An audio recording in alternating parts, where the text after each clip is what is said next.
And to discuss the situation in the United States in the wake of last week's attack on the Capitol and the moves to impeach outgoing President Donald Trump, we now welcome Yhamir Chabur, a student activist and member of the Red Condor Collective, who's joining us from New York. Yhamir, thank you for joining us.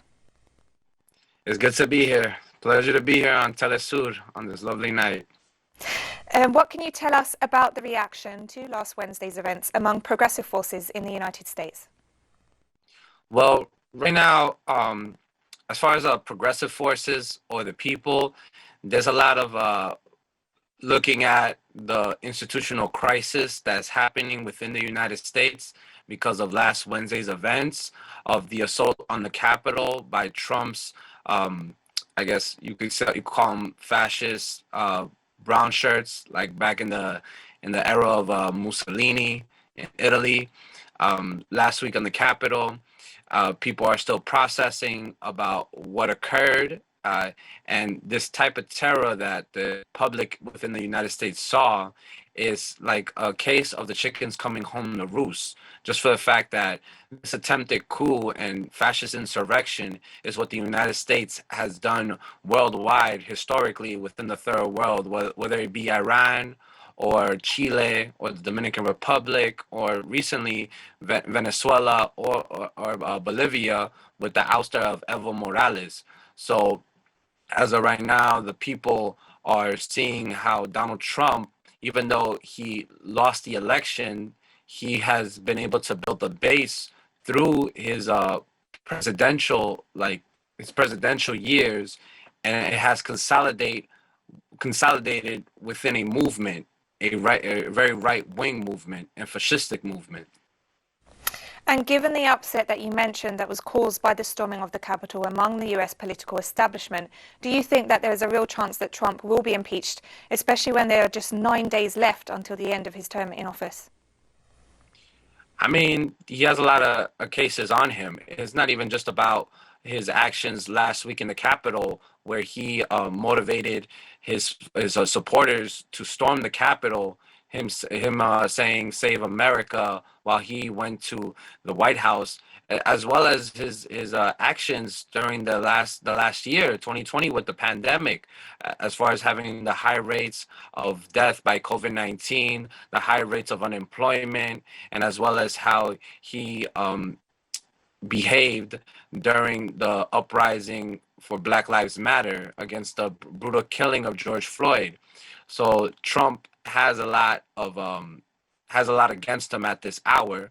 I just feel that it's a couple of days before he's supposed to leave office. So there's a very high chance that he could get impeached. And Joe Biden has criticized Trump. He's criticized the security forces and their handling of the Capitol attack and the escalating white supremacism in the United States.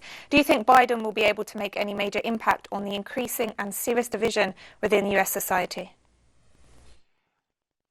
Well, I feel that Joe Biden he's not gonna end white supremacy. This is something that goes beyond Biden and Trump. This is the essence of United States society. When Biden said that what these MAGA goons, fascistic groups of white nationalists did last week in the Capitol, saying that this is not the United States, he's very wrong. This is the essence of the U.S. and its institutions since its inception. You had these fellows that came into the Capitol storming with flags that said 1776, demonstrating how this white nationalism is so embedded within U.S. society. So at this point, Biden is not going to end white nationalism. He is a product of this as well, even though he's more of a silent racist. It brings me back to like what Malcolm X once said about the Republicans and the Democrats.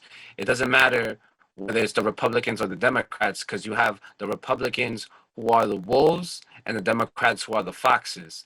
The Republicans, you'll see them coming to come eat somebody, and the Democrats will smile at somebody before they eat them.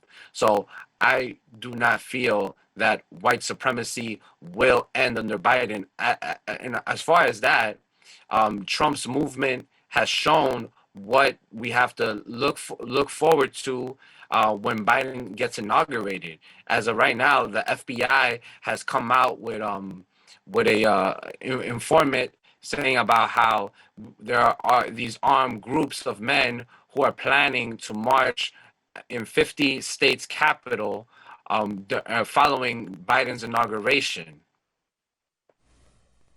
Yhamir Chabur speaking to us from New York. Thank you so much for joining us and for offering your views. Thank you. Thank you for having me.